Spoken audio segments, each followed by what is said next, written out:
It is everywhere. We need it. We want it. We even find it in places where we wouldn't expect it. When researchers examined the stomach of a beached sperm whale in 2012, they found 30 square meters of tarpaulin, a 4.5 meter long hose, a 9 meter long plastic rope, and 2 flower pots. How is this possible? On average, a European uses and disposes of more than 100 kilograms of plastic per year.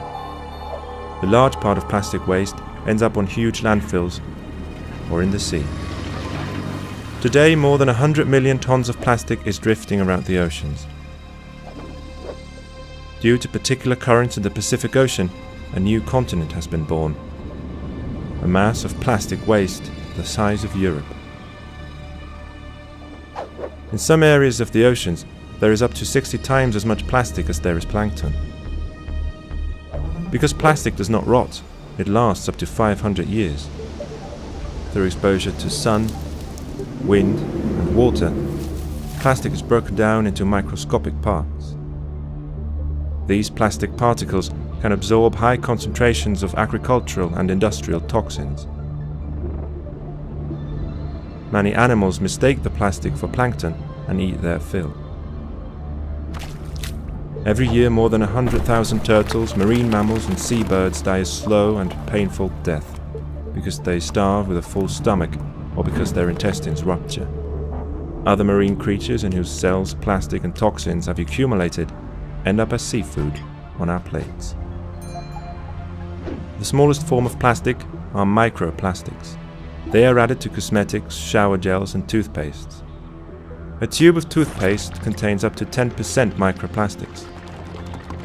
But sewage plants cannot filter microplastics, so they too end up in the sea. In the making of plastic, hazardous chemicals are used in order to enhance elasticity of fire resistance. Bisphenol A, plasticizers, or flame retardants are contained in almost every plastic product. Through exposure to heat, the wrong detergents, or simply over time, plastic will go brittle, thus releasing these chemicals, which in turn, through the airways, ingestion, or through mere touch, find their way into the human body. The consequences are severe. They include increased risk of cancer, asthma, infertility, and developmental disorders.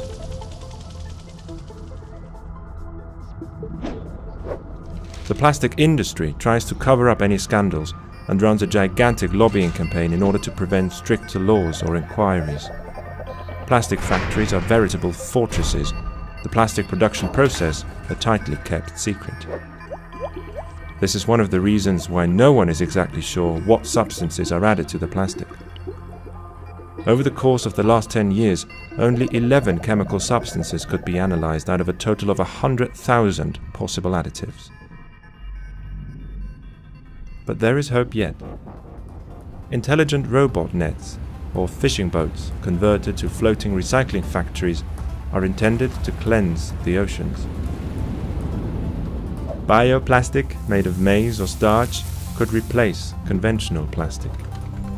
However, its production consumes valuable food, so it's no solution for satisfying the global demand for plastic. This is why you must radically change your consumption behavior. Pay attention to the packaging of products. Substitute paper or cloth bags for plastic bags. Don't throw away old plastic, but recycle it and use plastic-free products. Are we going to allow the destruction of the earth to continue? If we act now, there may still be hope for future generations, before the miracle material definitely turns on its creator.